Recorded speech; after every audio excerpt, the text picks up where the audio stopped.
competency creates confidence, period. So one of the things that I want to teach my son is, the second thing is really high social skills.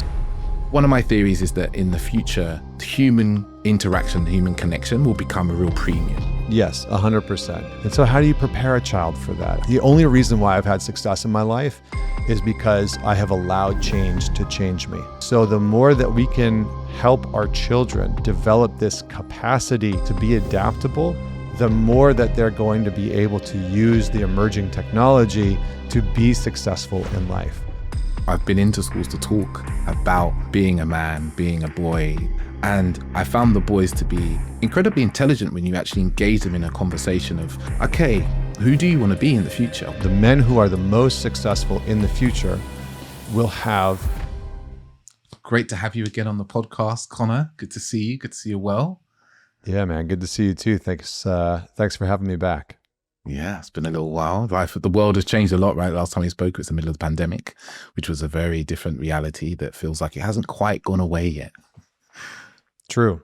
Yeah, very true. It feels like people, I think that the pandemic changed a lot of people's psyche and a lot of sort of the individual psyche, and then the collective psyche was massively shifted and impacted by that. So I think people are still reeling and recovering, just in time for AI to come and distort our sense of objective reality and how we perceive existence. But, that's for another conversation. Most definitely. Our kids will be AI experts way before we are. Yeah. Yeah, absolutely. I mean, maybe. Well, I mean, probably, if our parents and our grandparents are any indicator of what's in store for us in the future and how our children will just technologically leapfrog over us, then yeah, probably. Yeah. And I thought I'd dive in with a question that I had to sit with a lot around these bits and pieces before I came to fatherhood. And I've asked a number of the fathers I spoke to about this. It's about the fears and concerns that you had about becoming a father. What came up for you around the fears and concerns? And then a kind of tag-on question is, what are some of the fears and worries and anxieties you see that a lot of men have before becoming fathers?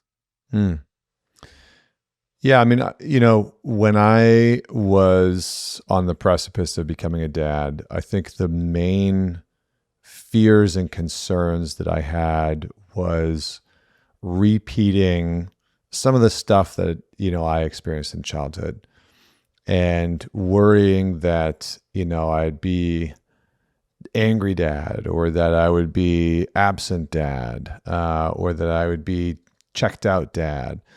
And so I think that was a big concern. And then, just kind of worrying that I think every dad wants to give their kids a certain life, opportunities, those types of pieces. A lot of the men that I've worked with, that's like a really big thing for them. They want to do it oftentimes different than their father, or if they had a really exceptional dad, it's like, how do I live up to him? How do I live up to the man that raised me? And I think for me, it was really this notion of like, how do I prepare my son for a world that I know is changing exponentially, and at such a pace that I see it disorienting a lot of people. I think that post-pandemic and this sort of AI age that we're into, it really is disorienting for a lot of people. And I hear people all the time asking, like, why should I bring a kid into this world? And, how do I prepare my kids? And it's something that I've thought a lot about now as AI has kind of entered into the conversation. And, our kids are going to grow up with a PhD level intelligence in every single subject in existence in their pocket, and for some of them, it'll be their friend. For some of them, it'll be their mentor, their guide, their teacher. I mean, it's really endless. And so I think we as parents now, and when I think about being a dad, I have 2 kids, and what I'm really trying to figure out in terms of how I prepare them is, how do I prepare you for a world where we have externalized intelligence to a degree where that intelligence is greater than the majority of the intelligence around you. And this thing knows you, right? Like AI at some point will probably know us better than we feel like the people around us know us. And so how do you prepare a child for that? How do you prepare a child for the changing world that they live in, and social media and all those types of pieces? And so I think that that's a big concern for a lot of parents that I've seen, is how do I prepare my kid for the world that they're stepping into when I don't understand it? And I have some thoughts on that, so maybe we can jam on that at some point. But yeah, I think those are the major concerns. It's like raising a good human to be successful, because nobody wants to have a kid and then, feel like they can't launch out into the world and be successful and be happy and, find joy. So I think those are major concerns for a lot of parents. Mm. And are some of those concerns for you kind of based out of the work that you do with men, that you speak to so many men and you see them not living joyfully, not living happily, not being able to create the things they want? Has that kind of impacted how you've not just shown up as a father, but what you want for your son and daughter? Yeah, 100%. I think there's a bit of a meaning crisis, in the sense that a lot of people don't have much meaning in their life anymore. And it's been replaced with banal, routines and mundane scrolling through social media and, watching 20-second clips of garbage, and so a lot of people are really missing that meaning. And the last thing that I would want is to raise my kids to suffer that same fate, to get stuck in this trap of moving through life without having any real sense of meaning or joy or purpose. And I do think that for a lot of the guys that I work with, they struggle to find purpose. They're struggling to find meaning, especially in a culture that's telling them that men aren't really needed, men aren't wanted, men are the problem, men are an issue, men are, whatever. You could just fill in the blank. And so, I mean, in the UK, they have, you guys, I think, are starting anti-misogyny classes now for young boys, which I think is the most absurd thing that we could do for young men. I mean, for me, it just misses the mark. It shows me that people can see that there's a problem that young men are experiencing, but have almost no clue at all what that problem actually is or how to solve it. And in my opinion, giving anti-misogyny classes to young boys is going to exacerbate the issue. So that's a little aside. but yeah, I mean, I think, I see a lot of men on a regular basis who are struggling with meaning, struggling with purpose, struggling with direction, struggling with impulse control, being able to lead themselves effectively. This is a big part of what we do within my organization, is teach men self-leadership. Here's how you lead yourself through conflict, through challenge, through chaos. I mean, the world is chaotic, and I think most people feel that now because we are inundated with a volume of information that we are cognitively not actually designed to try and disseminate. Like your conscious mind is not meant to go through online social media and scroll through and see the unconscious contents of everybody else puked out on the social media, And so this is what happens for most people. It's like if you have your own business on Instagram or TikTok or whatever, and you make a post, all of a sudden everybody else's projections and shadow and insecurities and fears, it all gets dumped on your content. And so we are constantly interacting with people's unconscious on a daily basis in a way and in a scale that we were never meant to interact with. And so that's what's really disorienting for a lot of people. And that I see all the time. People are just absolutely fucking dysregulated, like their nervous systems are all screwed up. Their minds are all messed up. They're really just dysregulated. And so one thing can set them off immediately. And so I think for me, I've said this before to a lot of men, which is that the men who are the most successful in the future will have a very strong ability and skill set of regulating their nervous system. If you can maintain grounding in the face of chaos, in the face of all of this dishevelment that so many people are experiencing, you will stand out and people will start to look to you for help and support because they will be just so dysregulated. And this is what's happening right now. So when I think about raising my son, part of what I'm working on with him, and he's 4, is really being able to be regulated. And that's a lot of work. That's a lot of work. My son is just like I was at 4 years old. He's got like a nuclear power plant in his chest, and he's got so much damn energy. It's insane. It's like if you took the sun and just put it into somebody's chest. I mean, that's my boy, and I love that about him. And sometimes it's a challenge, and so I'm doing everything that I can to teach him to be a regulated human being in a world of dysregulation. And that's a big learning, right? Because as you said, there's so much dysregulation. Everyone's taking all this content and people are struggling to, not just meaning, they're struggling to kind of see like, who am I in relation to all this? And like finding a center, finding a place of calm to make choices and decisions from.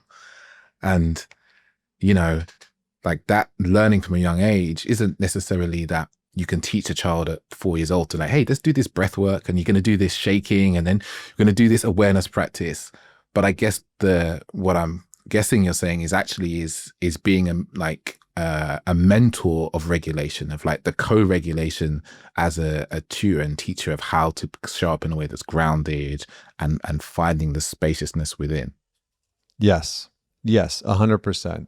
Yeah, and I think that's requiring us as men, as fathers, to really do that work ourselves, because there are so many people who don't have any type of grounding, who don't have any type of regulation or connection to an internal sense of coherence. And, I think if you look throughout human history and you read the stories of great men, in a lot of ways, the ones that always stand out are the ones that had some type of coherence and congruency internally. I think about people like Marcus Aurelius, this very deep thinker, who was constantly pouring out his thoughts into a journal, into a diary, and, being able to reflect on what he was trying to do and accomplish and how he wanted to live and the values that he wanted to live and the virtues that he wanted to embody. And I think that far too few men actually take that time today to say, what do I want to embody? What virtues, what values do I want to live? And what virtues and values do I actually want to pass down to my kids or to just the people around me by being in proximity to me? I think that so much of masculinity is something that is modeled. It's something that's seen, and it's something that's felt and experienced. It's not necessarily something that's told to you directly. It's something that you experience internally, and then you embrace and embody, or you reject because you're like, that's definitely not it. I don't want to embody that piece. But we've just gotten into this habit in modern culture of telling young men everything that they shouldn't be. We're not, we have zero definition and target of masculinity in modern culture. All that we have is the world's longest laundry list of what you shouldn't do, who you shouldn't be, how you shouldn't operate. And that's not aspirational. That doesn't give any direction for young men. So this is why a lot of men are lost. There's no direction. There's no aspiration of, there is virtue in being able to protect, being able to provide. There is a value in embodying calm and groundedness, right? I like to say, like my favorite word is equanimity, which is balance in the face of chaos. I think that if we as men could learn the tools to embody more equanimity, then we would actually feel like we can contribute more to culture, society, the people around us, friends, family, etc. So anyway, that's just a little bit of a side tangent. No, it's super important, right? And I see this, I've been into schools to talk about being a man, being a boy, talking about people like Andrew Tate, and the boys tell me, they're like, well, no one tells us. He's the only person telling us how to be. Everyone's telling us what not to be, and like you said, there's a long list of how not to be. And I found the boys to be incredibly intelligent when you actually engage them in a conversation of, okay, who do you want to be in the future? Why do you want those things? What's the thing you're looking for that's underneath it? Like, they all say they want money, right? The teenage boys all say they want money and fame and nice cars and stuff. And you're like, why do you want that? And then you get into this, like, subjects are actually quite strong for them. It's like they're living in lack, they're living in poverty, right? They're living in what feels like insecurity to them. They are being bullied because of the things they didn't have. They want to be able to provide for their mothers. You wouldn't believe the number of young boys I spoke to in London who you say, why do you want money? I don't want my mum to worry anymore. And I think too often we kind of dismiss these things as like, oh, they just listen to someone who's toxic and they want money and they want a nice car and a nice house. And actually, these boys are wanting to provide for the people they love, and we should, to some degree, honor that and cultivate that within them, because those are beautiful traits and values to kind of have, and actually put some focus there within them so they can learn that, oh, I don't have to only do that by being a TikTok star or being a YouTuber. Like, I can go and get a job and I can create these things, but I don't have to talk about other groups in a way that is derogatory to create that. And I know there's some other organizations in the UK doing that sort of thing, but that seems to be like the really fruitful way to engage people instead of this long list of what not to do. Yeah. Yeah. I mean, shame is never a good psychological tool for development. And yet that seems to be the favorite tool that a lot of our modern society seems to be using to create change, to create, behavioral change. But really all that it does is it's an attempt to manifest compliance. You look at when people really use shame and adopt shame as a method in parenting or school education, school systems, etc., it is about compliance. When you use shame, you're trying to get compliance. And this is what I think a lot of young men especially are feeling in today's culture and conversation, is that they're being shamed for maybe natural parts of who they are.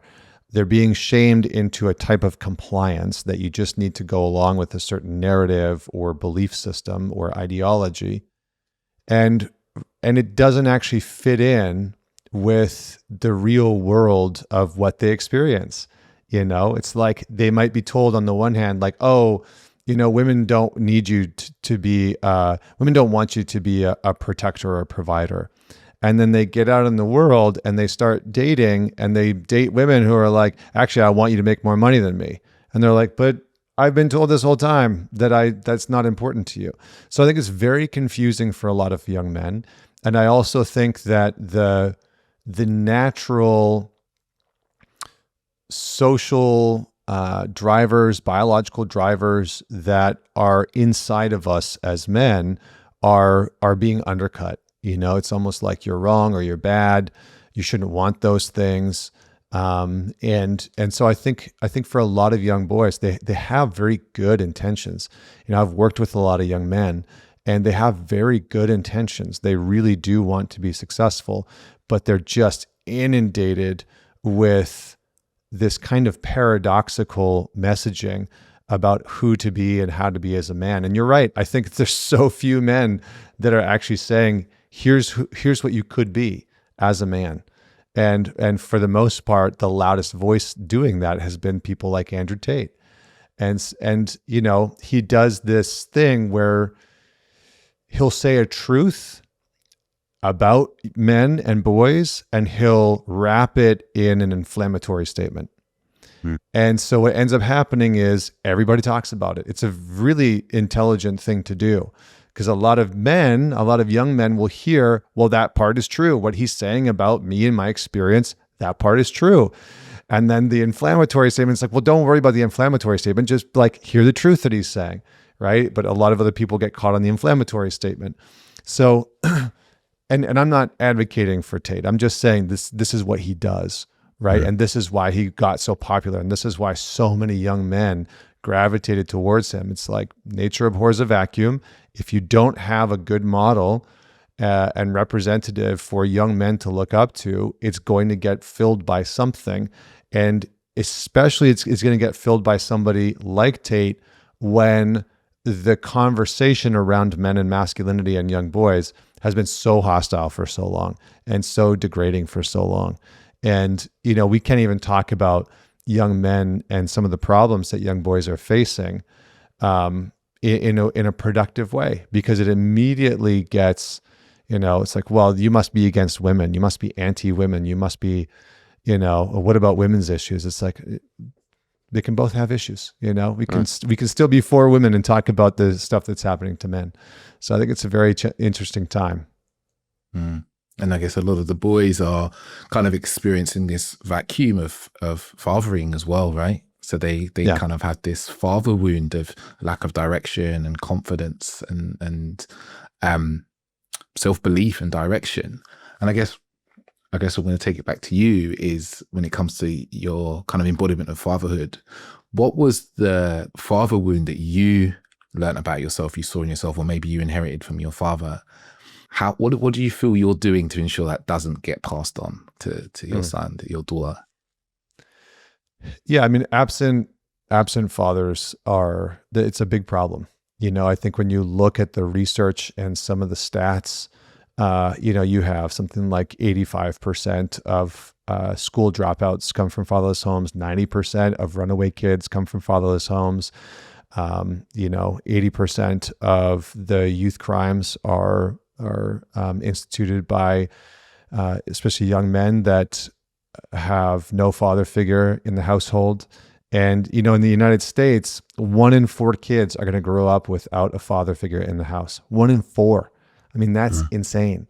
And when you drill down into the data, young boys are disproportionately more impacted by not having a father in the home than young girls.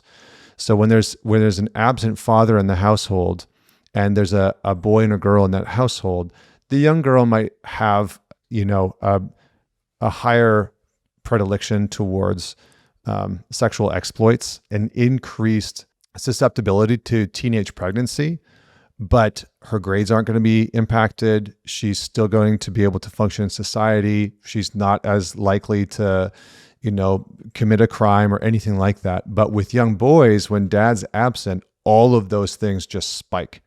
They all increase. He's much more likely to drop out of school, run away, commit a crime, have behavioral disorders. All of these things start to increase. And so, we have to stop pretending like dads aren't important within the household and start to support the men who are fathers and reinforce that their role is actually incredibly important.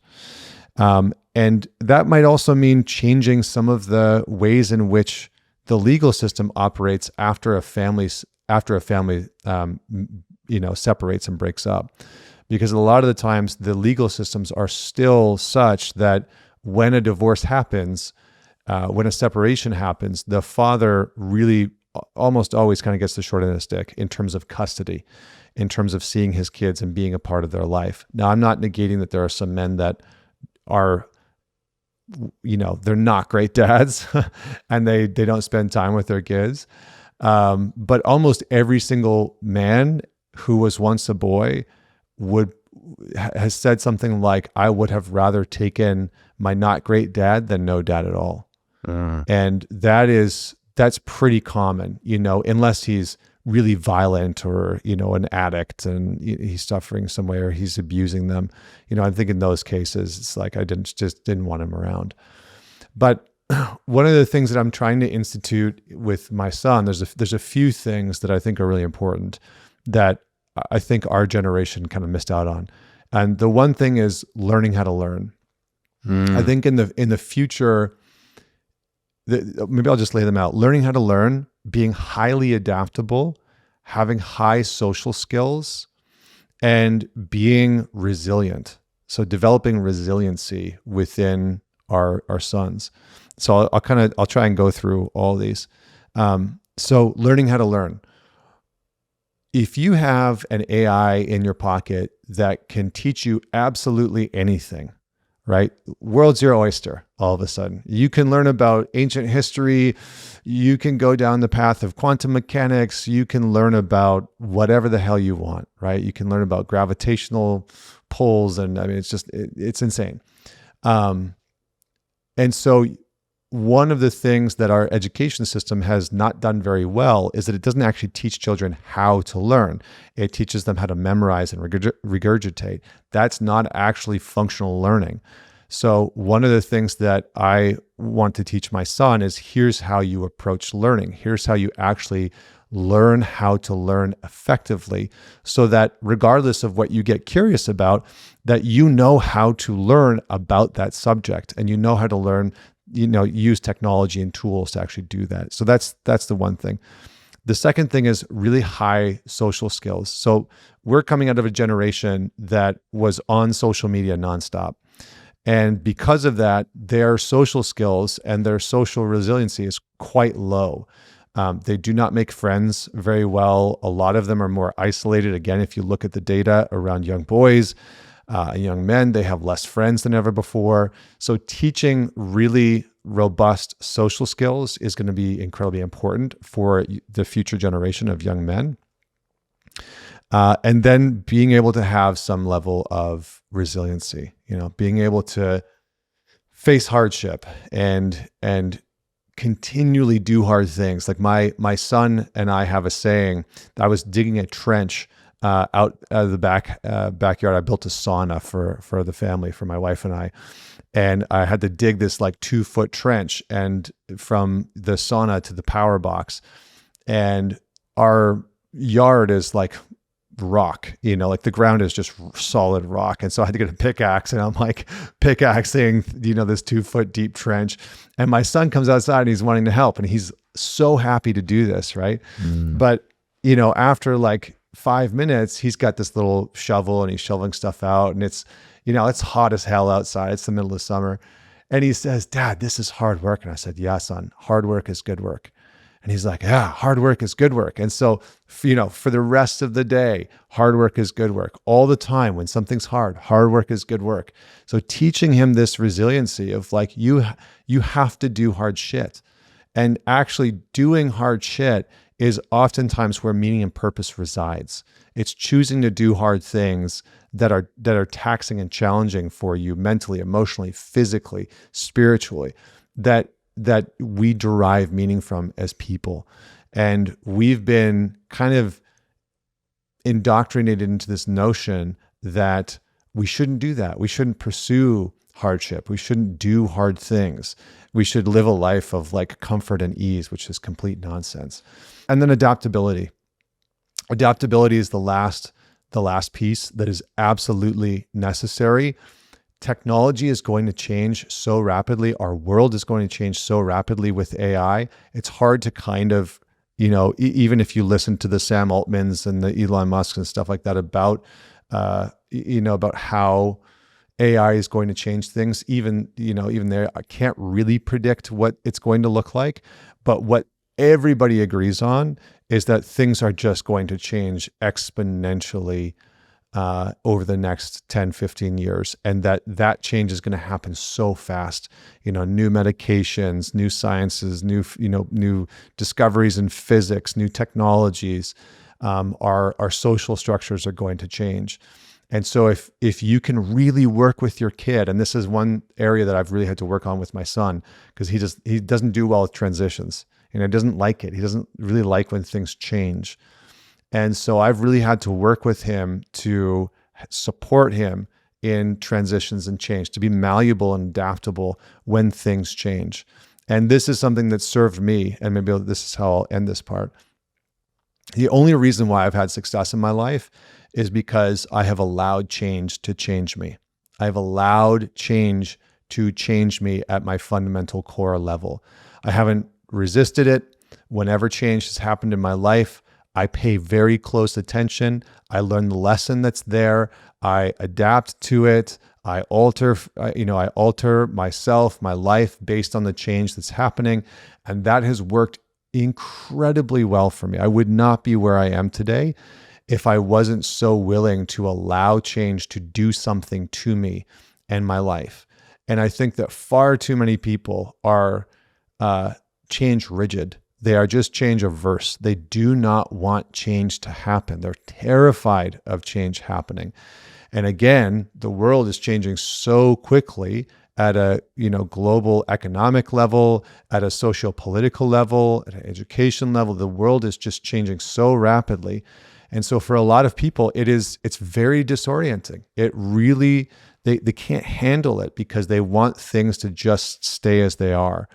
And so the more that we can help our children develop this capacity for change and transition and to be adaptable, the more that they're going to be able to use the emerging technology to be successful in life. So those are like the 4 pillars that I think every young man needs to learn. No, they're powerful. Learning how to learn the social skills that, and maybe I'll stop on the social skills because I see that in my work so much that young men don't know how to socialize. I see it often you see it not necessarily coffee shops, but it can be a park. They're all sitting around together, but they're actually all on their phones listening to something separate to the other guy. And maybe from time to time they turn and show each other. And I kind of compare that, like me going back like 25 years to my teenage years. And we would all sit and talk, right? We'd sit and talk about stuff. Maybe we'd have some music playing, but we'd actually have conversation and we might be playing a sport or something like that. And I just see this social skills. Like one of my theories is that in the future, human interaction, human connection will become a real premium. When everything becomes robotic, you'll be able to go into McDonald's and whatever restaurants and just like be served your food by a robot and there'll be no humans around. But you'll go to a nicer restaurant and you'll meet a human who will give you your food, who'll tell you about the food, and you'll get that kind of nourishment of connection. But if we're not careful, we'll lose the ability to like nurture that in our own life because we just spend our time on these little devices. And I feel like I see it with people where we've narrowed our attention.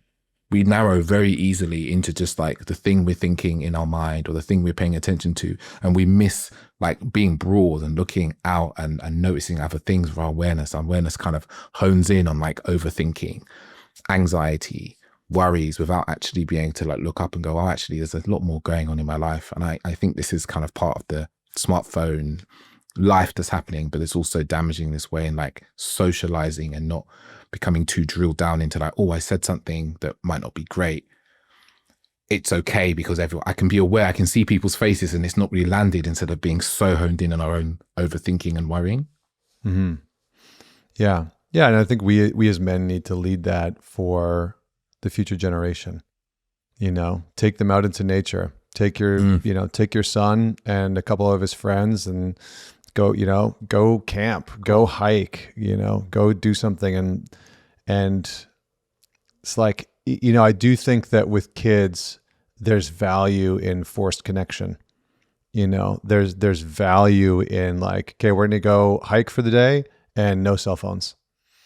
And, and you curate the conversation, you put some questions out and you just kind of get the ball rolling, or you just, let them be in silence for a couple hours and see what happens, see what they start to talk about, see what they find is funny, like let your kids be bored. Like my son's 4, he doesn't get screen time. It doesn't exist for him. Maybe 30 minutes a week, he can watch Thomas the Train, but that's pretty much it. And so like we just went to Boulder, Colorado for 9 days and visited some friends and hung out there. And, while he was there was no TV time at all. And so there was lots of moments where he was just bored, and then we were hanging out with some friends and they have a 4-year-old as well. And, and it's like just letting him figure out how to play with them and encouraging him and, and connecting with the other kids. So I think those types of pieces are so important. It's like, let your kid be bored. I mean, you must have had moments growing up where it's just like, there was nothing to do. You're outside, you're screwing around, you make some stuff up, right? You make a game up. And so we need to bring that back for our kids. But I agree. I do think that connection is going to be a premium in the future. Connection is in-person connection will be a premium, and people that know how to facilitate that, people that know how to make that connection, that is absolutely going to be a premium for sure. Yeah. And I'm interested in the screen time actually, because, and I've had these conversations, it's really interesting to speak to different parents and different dads and how they manage it. And I guess I'll preface it with an experience I had, I think it was 2 weeks ago. I took my little boy to one of these like play classes, and afterwards we went to the local cafe that was just down the road. I took him to the cafe and I put him in the high chair, and he's eating some pasta. He loves pasta, and bananas are two things he'll eat all the time. And I look over and there's a woman with a baby in a pram, and the baby couldn't be much more than 6 months old. And she pulls out her phone, puts on YouTube and puts the phone in front of the child. And I was like, oh my God. Because me and my partner have looked at the research. My partner's Swedish, so she's looked at the research come out of Sweden. It's like no screen time for the first like 5 or 6 years. And then even then really it should be a little bit after that. And then I just add on, I remember seeing a comment on Instagram, and the woman was like, how am I meant to do anything with my 6-month-old if I can't put him in front of the TV? And now my boy's 1 year old. I'm like, well, you just don't give them the TV to start with, right? You don't start with the TV. But I guess with your boy who's now 4, right? That's 4 years, and he's probably seen other kids sitting there with their iPads at dinner. How have you managed that? That sounds a weird question, right? Because it's normal to not be in front of screens, but it's becoming normal for kids to be in front of screens. So have you had to actively remove screens or actively allow him to be bored? What's the process been for the two of you? We really just try and model it, for him. So like my wife and I don't have our phones at the dinner table. When we're done work at 5, we'd really try and put our technology away. So the only time that he really gets to see a screen is when we FaceTime somebody, if I FaceTime my parents or my family or something like that, or my wife's family. But we really try and model it. So like we don't watch TV until after they go to bed. We don't have the news on. We're not watching something. We've completely eliminated that. There's no TV in the mornings. It's just not there. We don't go on our computers in the morning unless, there's some like work thing that we need to get done. But we really prioritize just being present for our kids and modeling what presence and connection and communication looks like. So it really, it's challenging on parents because it really does require a lot from us. And then I would say the other thing is that I just include my son in a lot of what I do, honestly. Like if I'm going to go chop wood, he comes with me. I had to chop down a couple of trees in our yard. He came with me. If I have to go and, tidy something up, he comes with me. I went to wash the car. He's like, you're going to come and help me wash the car. And he loves doing that. I think we underestimate how much of our life, especially in the first like 5-6 years, that our kids want to be a part of. They're discovering existence, they're discovering reality. And either you help them discover reality and existence or somebody else is. And I would say that it's probably better that you do. So that's kind of how we handle it. We don't let him, like the TV remote is high up and he can't get it. Although he learned to climb and grab it the other day, which I was like, that's impressive. But I've never shown him how to use it. He doesn't know how to work it, like that's all that type of stuff. So I think but it really is about modeling. And so when we're done work, computers go away and we make dinner and we spend time with friends and family. And, we've tried to, make sure that our friends are on board with that they're not, because that's the big problem is you can do everything right at home and then they can go over to a friend's house and, they're sat in front of a TV for 5 hours or they're given an iPad for 3 hours. And So we've really been mindful of all of that and had conversations with, some of his friends and our friends to make sure that everybody's kind of on the same page.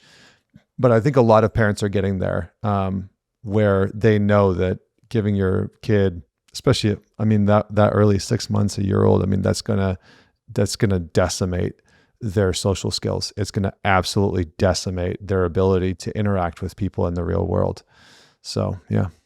It kind of mimics something. I was listening to a book that a somatic therapist recommended to me, and I always remember one of the part of the book that she was talking about. I can't remember the name of the book. You're your child's first teacher, I think it's called. And she was saying how your children just basically want to follow you. They want to do the things that you're doing. So just bring them in get them involved.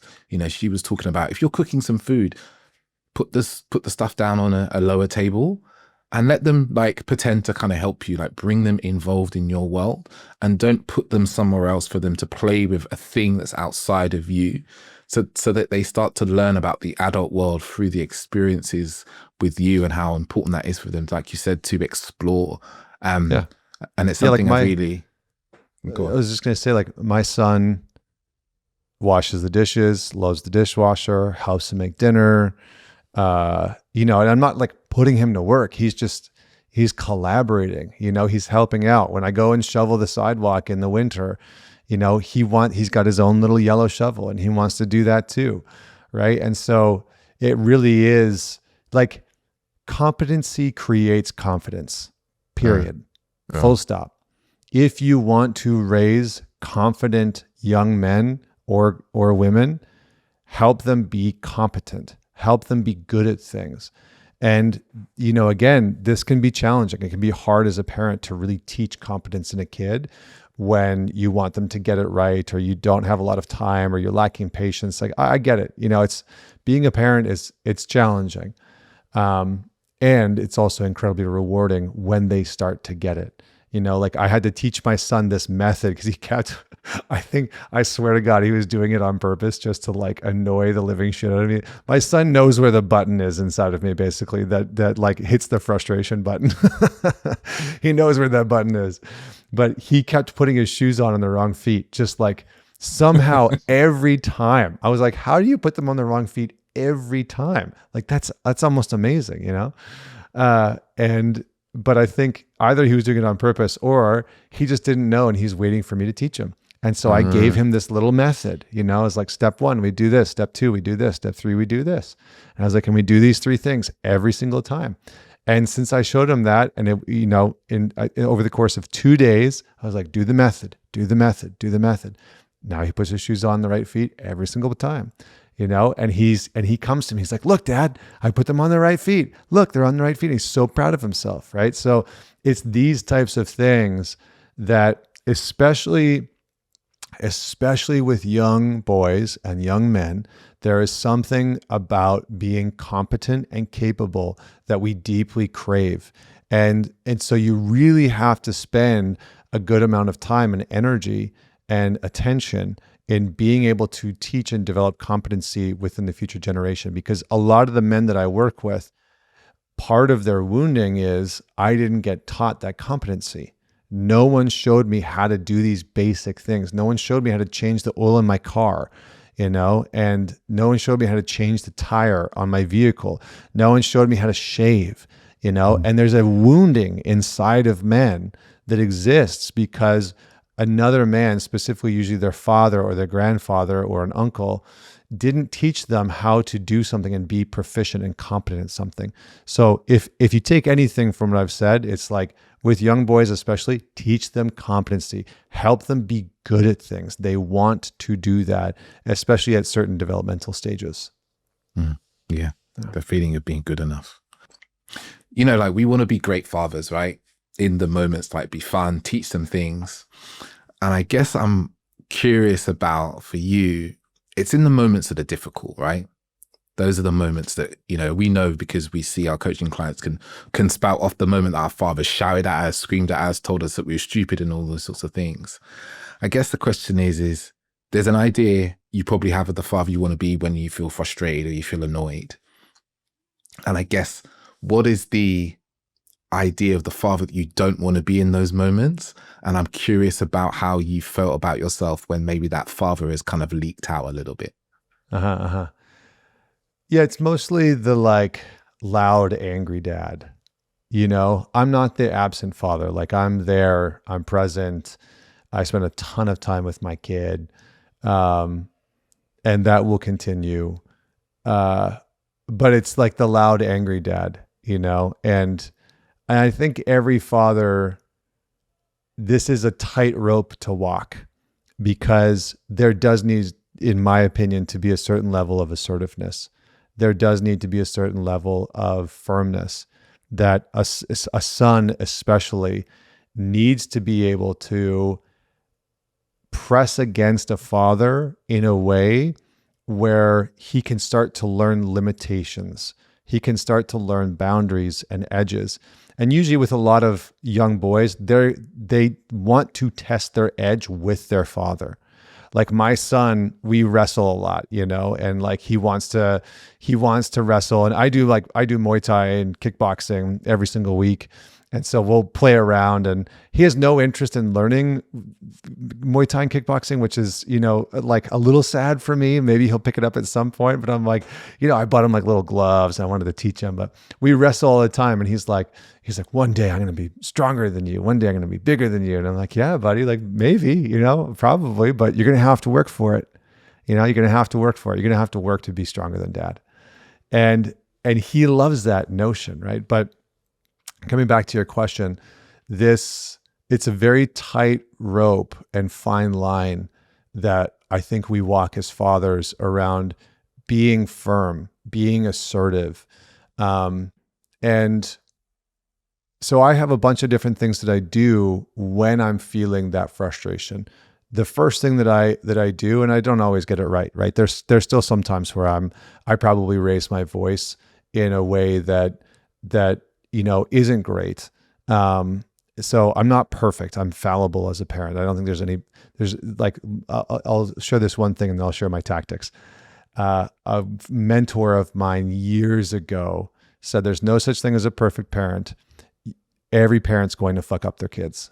Yeah. And I was like, okay, that's good. So I try and remember that, right? That like, there's no such thing as being a perfect parent. And if you think you're being a perfect parent, you're probably screwing your kids up even more than if you were just fallible. So a couple of things that I do. Number one, I will say, daddy needs to take a pause. Daddy needs to take a break. And so instead of, putting my son on the stairs or whatever, I'll go take a break. I'll go sit outside for a minute. And usually after a couple of minutes, he'll like come and check and be like, you good? And I'm like, yeah, I'm good. So I'll take a pause when I know that my frustration is reaching a point where I'm not going to be able to just be calm or, not be angry or very frustrated with him. Then I go take a pause. The second thing that I do is I make it a habit to sit down in front of my son and talk to him. So, and he knows this. So he's like, we have this cycle where if he breaks a rule or he does something that he knows he's not supposed to, we'll sit in front of each other. We'll make eye contact. We'll hold hands and we'll have a little conversation, like what went wrong? Oh, I hit my sister. Right. Is that okay? No, that's not okay. And then the third thing is I really work to separate, this is a psychological term, but to separate personhood from behavior. So what happens for a lot of people is they grow up in a household where they're told, what's wrong with you? You're bad. You shouldn't have done that. And it gets internalized as something's wrong with me. I'm bad, etc. And so what I have this very simple saying with my son, which I say I try and say it, whenever he's getting in trouble, I will say, I love you. And what you did wasn't okay. I love you. Hitting your sister wasn't all right. I love you. Drawing on the roof of the car wasn't okay. This happened last week. Legit. And that is a reminder that he's still okay, right? He's still a good kid, but that behavior and that action actually isn't. And for a lot of kids, they don't get that. And so because children are little bundles of egos, when you say, don't do that, or don't draw on the walls, or, don't hit that person, or, whatever, what ends up happening is they internalize that and they make it mean that something's wrong with them, that they're doing that behavior. So they can't distinguish between who they are and the behavior itself. So we have to separate that for them. But they still need those rules and that structure. I was just with some friends last week, and they were talking about how they know some parents that never say no to their kid. And I was like, oh, those kids are going to be a fucking disaster. Those kids are going to be an absolute disaster at some point. And it's not to judge the parents. I get why the parents are probably doing it, because they probably grew up in a very strict household. But those kids are going to get absolutely decimated in the real world when people start telling them no for jobs and dates, and they're not going to have the resiliency that is needed to be able to say, okay, I got told no, I can bounce back and keep going. And so we do need to tell our kids no. They actually do need to hear no. It's why kids say no for years towards everything. My son's been going through that phase, right? Where it's just like everything's no, right? And you have that in your future, David, with your boy. When he reaches 3 years old, 4 years old, everything's just going to be no. I can't wait to get the message from you where you're like, oh, I'm in the phase. Here it is. My son's saying no to absolutely everything. So, yeah. Oh, man. Yeah. I'm not looking forward to that. And it's funny you mentioned the not saying no, because my sister with my nephew has been like that. And I didn't notice actually until a few months ago, where he asked me, my nephew's like 5 years old, and he was like, Dave, he's like, Uncle, do you want to do this thing? And I was like, nah, I don't want to. And he was like, just went off tantrum, came back. And I was like, what's going on? And my sister was like, oh, you said no to him, and he doesn't like me to say no. And I was like, what do you mean? And then my mum, because my mum is, what grandmas are like, she's like, because we're not allowed to say no to him, are we? And my partner was there also. We were like, oh, okay. And she's a teacher, so she uses redirection and all these smart things. But ultimately, what we're seeing with him is like when he hears no, it's like a big process for him to go through, because like you said, he's not used to hearing no. He's been like, the not golden child, but he's been like the only grandchild for a while. So he has everything he wants. But yeah, the resilience to rejection, because I see this, I'm going to wrap up in a second. I see this as such an important part that we must learn from a young age, that goes through schooling, sport, relationships, like work, like realizing that when someone says no, like you said, it's not personal, and that we can do something different, or we can do something other, or we can work harder or try harder, because it's like, I can't do that. No, I didn't get that this time, but it's okay. I can readjust. I can work harder. I can be a better player. I can be a better worker. I could be a better partner, or I find a new person to date, because that's a fragility I see in modern younger men, especially men in their kind of 20s and 30s, is like the rejection is so painful for them that it stops them from even trying. Yeah. Yeah. And I mean, some of those other tools are great, right? Like redirecting your kid and supporting them, all those things are wonderful. And we still have, the world's going to tell them no. Employers are going to tell them no. Partners are going to tell them no. So we as parents, I fundamentally believe that our role, at least this is how I'm approaching it with my son, and nobody has to follow anything that I ever say or do, but my role is to support my kids in being the most capable, competent people before they go out into the world, and prepping them for the reality that they're about to step into, and not pretending like that reality doesn't exist, And I think that sometimes with this whole like gentle parenting movement, and we put our kids in the bubble, we just like we're creating little bubble kids, and they go to school and they get bullied or they get picked on, and they don't know how to deal with it, and they don't know how to stand up for themselves, or they get told no, or they get turned down for an opportunity. They don't know how to deal with those things, and then they become adults who are stifled in their ability to find meaning and purpose and joy, because they weren't taught some very basic human things. some very, very basic human things. So yeah, anyway, I appreciate that insight you're talking about, because I see it all the time too. Fantastic.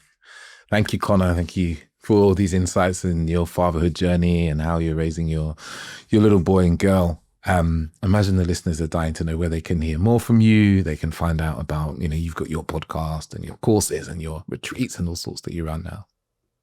Yeah, I mean, best place is ManTalks.com, or you can go onto YouTube, ManTalks on YouTube. I think we've got like 180,000 people on there now. And then on Instagram, it's ManTalks as well. It's pretty much just ManTalks everywhere. ManTalks.com, ManTalks everywhere. And yeah, I mean, we've got some live events. We've got an online brotherhood with about 1,000 guys in it now. So you can go check that out. There's a ton of fathers in there. There's a ton of very, very good, exceptional fathers in there. So anyway, thanks for having me back, man. It's great to just see you and catch up with you, and so happy for you to have a son as well. And yeah, man, I just appreciate the work that you're doing. If you need anything at any point, you let me know. Yeah, man. Thank you very much. Thank you. Listeners, thank you for listening. Pass this on to a man, because there's a man in your life who is about to have a child, who's he's got some toddlers and he needs some of this help to know these pillars to raising great little boys. So share it on. And until next time, I'll say ciao, ciao.